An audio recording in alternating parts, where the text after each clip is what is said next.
चलिए विमलेश जी, सीधे तौर पर हम चलिए बंगाल के अगर हमने रुझानों की बात करी, बंगाल में तो आप लोगों की बढ़त नज़र आ रही है, बंगाल में आप लोगों की जीत नज़र आ रही है। लेकिन सोचिए यहाँ पर अगर हम असम की बात करें, गौरव गोगोई को लेकर बात करें तो समृद्ध, जी। सीधे तौर पर यहाँ पर गौरव गोगोई की हम बात करते हैं तो गौरव गोगोई ने भी टक्कर देने की तो कोशिश की यहाँ पर। क्योंकि आपको याद होगा, अगर विमलेश जी आपको याद हो कि जब असम में चुनाव हो रहे थे तो राहुल गांधी ने एक ट्वीट भी किया था जिसमें हिमंता बिस्वा शर्मा को एक भ्रष्ट नेता बताया गया। हालांकि हिमंता बिस्वा शर्मा लोकप्रिय है असम में, ये बात सब जानते हैं। 90 से ज्यादा अगर सीटों की यहाँ पर जो है टक्कर दी गई है बीजेपी द्वारा, एनडीए द्वारा, तो अपने आप में बड़ी बात है। लेकिन गौरव गोगोई ने भी यहाँ पर विमलेश जी सीधे तौर पर टक्कर देने की कोशिश की, लेकिन यहाँ पर बीजेपी ने अपनी कोई प्रतिक्रिया नहीं दी।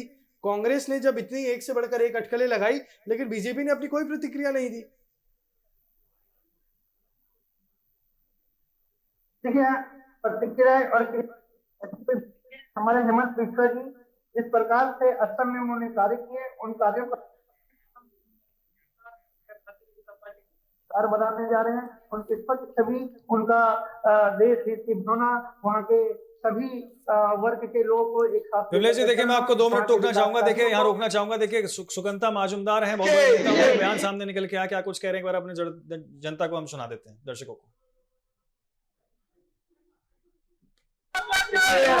देखिए अर्ली ट्रेंड है, इस पे ज्यादा बोलना सही नहीं है, लेकिन मैं इतना ही बोलूंगा, रुझान जो दिखा रहा है उस रुझान के हिसाब से भारतीय जनता पार्टी की सरकार होने जा रही है पश्चिम बंगाल में। पश्चिम बंगाल में रामराज आ गया।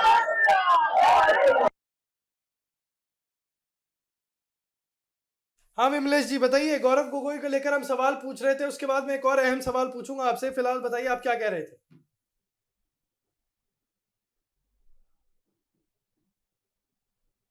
विमलेश जी आपको आवाज आ रही है? विमलेश जी आप मेरी आवाज सुन पा रहे हैं? हाँ जी। विमलेश जी मैं ये कह रहा हूं कि हम अभी आपसे, आप बताइए आप क्या कह रहे थे, उसके बाद हम एक और अहम सवाल पर आपके पास जाएंगे जिसमें हमें बीजेपी की प्रतिक्रिया जाननी है। फिलहाल आप बताइए, हमने गौरव गोगोई को लेकर जो सवाल पूछा कि यहाँ पर जो है कांटे की टक्कर दी गई, कांग्रेस ने हिमंता बिस्वा शर्मा के खिलाफ जो ट्वीट किया था, राहुल गांधी ने बाकायदा जो ट्वीट किया था, उसके खिलाफ बीजेपी ने कोई प्रतिक्रिया ही नहीं दी। हाथी चलता है तो कुत्ते भौंकते हैं, तो उस पर ध्यान नहीं देना चाहिए। हाथी का काम है धीरे धीरे चलते रहना। इस प्रकार से हेमंत बिस्वा जी का भरोसा असम की तमाम आवाम का है, तमाम जनता का है, युवाओं का है, महिलाओं का है, सबका है। और उसका यही परिणाम है कि हम फिर से तीसरी बार भारतीय जनता पार्टी की सरकार बनाने जा रहे हैं। मैं इसमें कुछ ज्यादा नहीं कहूंगा, बस यही है कि जो सीधी बात है कि हाथी चलता है कुत्ता भौंकता है। तो लेकिन विमलेश जी आखिरी सवाल मेरा आपसे यही रहेगा कि पश्चिम बंगाल में तो चलिए जीत की तरफ आप लोग बढ़ते नजर आ रहे हैं, बीजेपी जीत की तरफ बढ़ती नजर आ रही है, रुझानों की बात करें और निष्कर्ष जो है, अंतिम निष्कर्ष तो थोड़ी देर में आ जाएगा। लेकिन असम को लेकर ही मेरा मुद्दा है, असम को लेकर ही मेरा सवाल है कि पवन खेड़ा ने जब प्रेस कॉन्फ्रेंस किया था और हिमंता बिस्वा शर्मा की धर्मपत्नी के खिलाफ जो इतनी बयानबाजी की थी, उसको लेकर जो है काफी चीजें बताई जा रही हैं।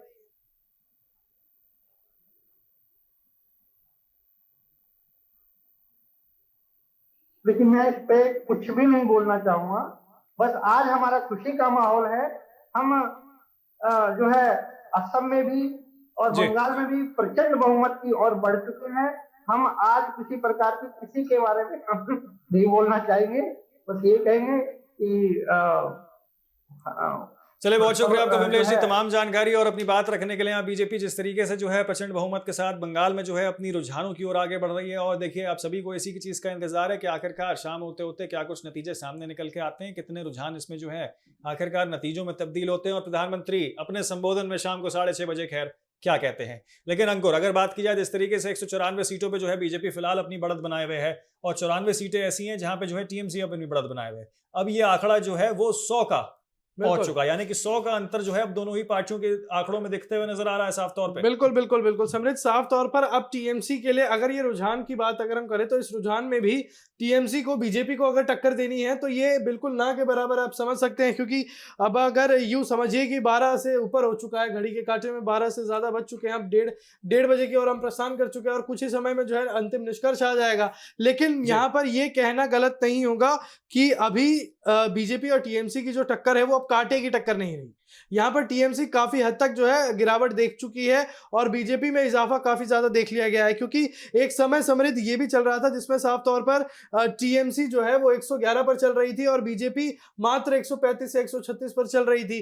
तो उस समय जो है वो कांटे की टक्कर देखी जा रही थी। लेकिन अब जो आंकड़े निकल कर आ रहे हैं, अब जो आंकड़े हैं वो कहीं ना कहीं बीजेपी के दावों को भी सही करती है कि अब की बार 200 पार, और कहीं ना कहीं ये भी दावे को गलत करती है कि बीजेपी और टीएमसी में कांटे की टक्कर है। क्योंकि एग्जिट पोल्स की अगर हम माने तो एग्जिट पोल्स तो इतने समय से यही दिखा रहे थे कि यहाँ पर कांटे की टक्कर देखने को मिलेगी। बिल्कुल, देखिए अंकुर, कांटे की टक्कर तो देखने को मिली रही है, लेकिन इसी बीच आपको बता दें पश्चिम बंगाल के कूच बिहार में लाठीचार्ज की भी खबरें सामने निकल के आई है, जो तस्वीरें साफ तौर पर बयां कर रही है कि आखिरकार अब जो है ये निर्णायक मोड़ किस ओर जा रहा है। क्या अब जो है पश्चिम बंगाल के अंदर जो नतीजे या यूं कहें रुझान जो सामने निकल के आ रहे हैं, क्या वो रास नहीं आ रहे हैं पार्टियों को, जो इसके बाद इतनी हिंसक झड़प जो है वो देखने को मिल रही है? देखिए समृद्ध, यहाँ पर लाठीचार्ज की खबरें साफ तौर पर दिखाई दे रही हैं, जहां सुरक्षा बल जो हैं वो लाठीचार्ज करते हुए नजर आ रहे हैं। बिल्कुल समृद्ध, देखिए यहाँ पर केंद्रीय बल की तैनाती जो की गई है वो इन्हीं चीजों को मद्देनजर रखते हुए की गई है, क्योंकि पश्चिम बंगाल का चुनावी इतिहास ही कुछ इस कदर रहा है।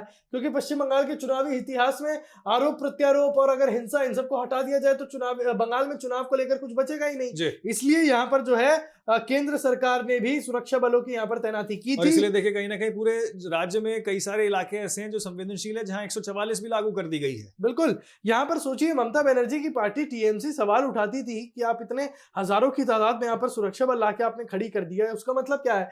ममता बनर्जी को साफ तौर पर ममता बनर्जी ने कहा था कि ये जनता आप ही के लिए आई है, आप ही लोग को परेशान करेगी। लेकिन अब जो तस्वीरें निकल कर आ रही हैं, ये सब समझ आ रहा है, साफ साफ समझ आ रहा है कि चुनाव आयोग ने जो नियुक्ति करवाई थी यहाँ पर, जो केंद्र सरकार ने यहाँ पर जो तैनाती करवाई थी सुरक्षा बलों की, वो इसीलिए करवाई थी क्योंकि अगर आप तस्वीरों में समृद्ध गौर से ध्यान देंगे तो यहाँ पर जो उपद्रव मचाने वाले लोग हैं, सिर्फ उनके खिलाफ जो है यहाँ पर कार्रवाई की जा रही है। लोग जैसे यहाँ पर लोग देखिए, यहाँ पे मीडिया के लोग हैं, यहाँ पर लोग जो वीडियोस बना रहे हैं या जो आमतौर पर जो अपने सड़क पर चल रहे हैं, उनको लेकर कुछ नहीं किया जा रहा, लेकिन जिनके चेहरे हिंसा के दौरान याद किए गए हों उन्हीं पर जो है कार्रवाई की जा रही है। तो ये साफ तौर पर जो है केंद्र सरकार ने बोलकर नहीं करके दिखा दिया।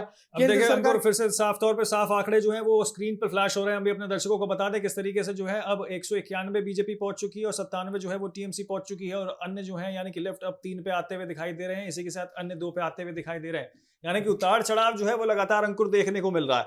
उतार चढ़ाव जो है वो अभी भी चलता रहेगा, इसमें थोड़ा बहुत इजाफा और देखने को मिल सकता है, लेकिन लगातार जैसा हम अनुमान लगा रहे हैं कि देखिए 10, 15, 20, 25, 30 तक मान सकते हैं। लेकिन क्या ये जो 100 का अंतर साफ तौर पर देखने को मिल रहा है, क्या इसको टीएमसी पूरा कर पाएगी? और जैसा ममता बनर्जी लगातार जो है वीडियो के माध्यम से प्रहार कर रही थी बीजेपी के ऊपर और कह रही थी कि देखिए सरकार तो हमारी बनेगी शाम होते होते, वैसे ही कुछ जो है देखिए गौरव गोगोई ने भी कहा था असम के अंदर कि देखिए सरकार तो हमारी बनेगी। अभी तो शुरुआती रुझान सामने निकल के आ रहे हैं, लेकिन देखिए 100 का आंकड़ा जो दिख रहा है ये अपने आप में बहुत कुछ बयां कर रहा है कि आखिरकार क्या सरकार आपका बनाना संभव है या नहीं। देखिए समृद्ध, कहीं ना कहीं अभी भी टीएमसी को अर्धशतक से ज्यादा चाहिए बीजेपी के टक्कर में आने के लिए, पहली बात। दूसरी बात ये कि यहाँ पर हम आंकड़ों की बात तो कर ही रहे हैं, लेकिन कांग्रेस पे भी अगर ध्यान दें तो कांग्रेस की सीटों की कुंडी अभी तक नहीं खुली है। शून्य पे देखें, यहाँ कांग्रेस दिखते हुए नजर आ रही है। और जैसा हम जिक्र कर रहे थे कि देखिए उनके सबसे गद्दावर और वरिष्ठ नेता जो माने जाते हैं पश्चिम बंगाल के अंदर, अधीर रंजन चौधरी, जिनकी भी कुछ तू मैं अक्सर देखने को मिलती रहती है ममता बनर्जी के साथ, वो भी जो है अभी पीछे चलते हुए नजर आ रहे हैं अपनी सीट से। अब देखिए समृद्ध, यहाँ पर कांग्रेस की तो बात करना मतलब उससे अच्छा तो ये यूं कहूं कि मैं टीएमसी और बीजेपी की बात कर लेते हैं।